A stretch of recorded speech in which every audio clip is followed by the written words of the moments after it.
Good Sunday morning, everyone. Thanks so much for joining us. I'm Maria Bartiromo. Joining me straight ahead right here on Sunday Morning Futures. Let the oral arguments begin. Coming up this morning, an exclusive interview with Senator Ted Cruz ahead of the Senate impeachment trial beginning this Tuesday. Also, one of the newest members of President Trump's legal team, former federal prosecutor Robert Ray, is here to discuss the president's case.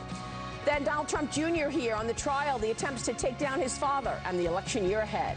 Plus, breaking news this morning to John Durham's criminal investigation into the FBI with Congressman Jim Jordan, ranking Republican on the House Oversight Committee. Joining me ahead to look ahead on Sunday Morning Futures.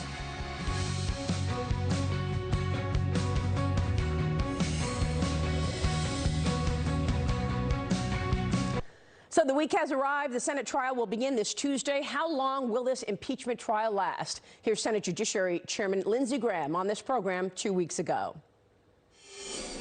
Well, I hope to have the trial over by the end of January. We'd use the Clinton model, where you take the record established in the House, let the House managers appointed by Pelosi make the argument, let the president corruption, potentially of Joe Biden, corruption that occurred during the Obama administration. They blocked all those witnesses in the House. They're not going to succeed in blocking them in the Senate. If they want to go down the road of witnesses, that means the president enjoys the rights to due process, which means he can call witnesses and lay out his defense. Would that open up a whole nother can of worms? I mean, obviously, this whole focus on the president and this impeachment trial has put Hunter Biden and Joe Biden to the back seat. No one is actually talking about what went wrong there and why he accepted this money from foreign countries, leadership of foreign countries, while his father was sitting vice president. Well, Maria, you're right, and the Democrats desperately want to keep that topic off the news, and sadly, an awful lot of folks in the media are very compliant with that.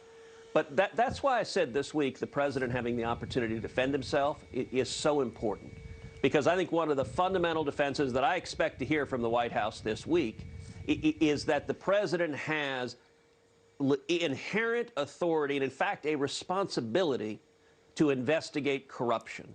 And when you look at what happened with Joe Biden and Hunter Biden, there is at a minimum a prima facie evidence of corruption. You've got Hunter Biden getting paid $83,000 a month by Bartiromo, the largest natural gas company in Ukraine. $83,000 a month is $1 million a year. Wow. Hunter Biden had zero experience in oil and gas. It's not like he was a geologist or geophysicist. He was getting that money, the obvious inference is, because his daddy was vice president.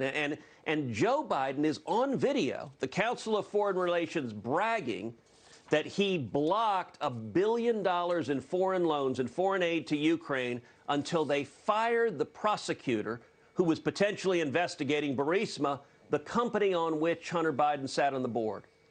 If the Biden family is profiting to the tunes of millions of dollars, the president is entirely justified saying, let's investigate and find out what happened. That's why Hunter Biden is such an important witness and why the Democrats don't want to focus on what was the evidence of actual corruption. I expect to hear a lot from the White House defense team this week.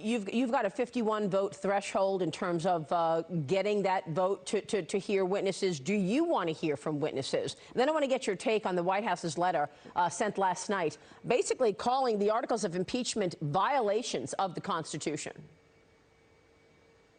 Well, starting with the second part first, I do think what we've seen coming out of the House. Look, there's no doubt Joe Biden served with an awful lot of senators. There are a number of senators who consider him a personal friend. I am hopeful and I believe that senators will do their constitutional duty, which means that they're not going to decide this case based on friendship. But rather, you know, there was a reason that the framers of the Constitution gave the responsibility of conducting an impeachment trial to the Senate. They debated quite a bit where to do the impeachment, particularly of a president. And one of the options they considered was the U.S. Supreme Court. They also considered the Senate. They also considered a third option of sort of a combination of the two, combining the two. Yeah. And that's sort of what they did by bringing the Chief Justice of the United States in to preside over the Senate. But if you look at the Federalist papers, Alexander Hamilton explains the reason they chose the Senate was two things. Number one, they wanted an institution with the credibility to resolve issues. The impeachment of the president is a big deal. They knew it would be politically contentious. They wanted an institution that could have the credibility with the American people to be fair. Secondly, they wanted an institution that could withstand the buffeting of politics, that wouldn't be like the House. The House is designed to respond to momentary political surges. The Senate is designed to be more stable, more consistent. Sure. That's why the framers gave it to the Senate, and I'm hopeful that my colleagues will fulfill that responsibility. Senator, let me switch gears and ask you about a testimony in front of your committee by Robert Epstein as it relates to Google and big tech. Listen to this.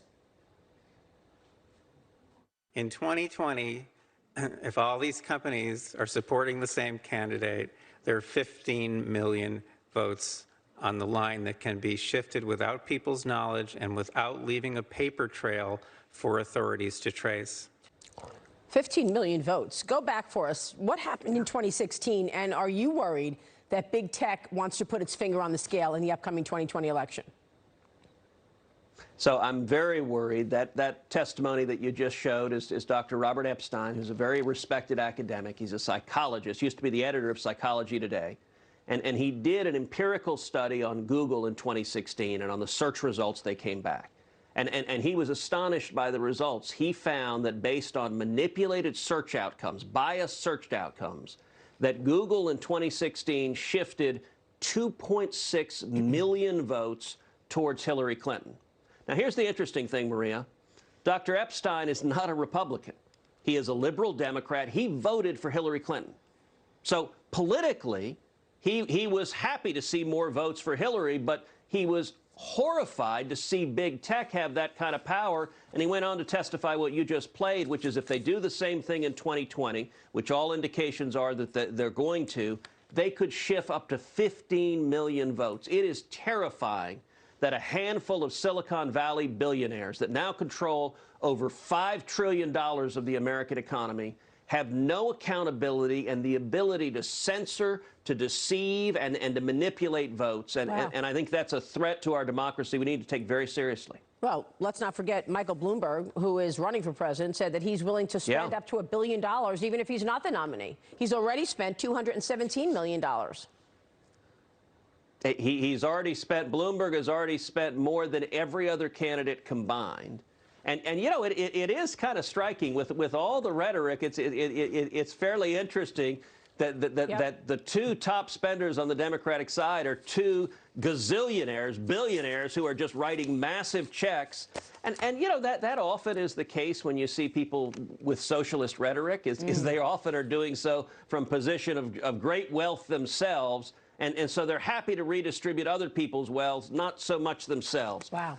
I think we ought to be the sort of economy where everyone has a fair opportunity, where people like my dad when he came from Cuba in '57 with nothing, washing dishes, have an opportunity to achieve the American dream. Well, and big government socialist, which the 2020 Democrats are advocating, it doesn't give that economic mobility. It freezes the billionaires in place, and it freezes everyone else in place also. That's not America, and that's not the freedom that this country was built on. You're going to have some week ahead. We will be watching. Senator, good to see you. Thank you so much.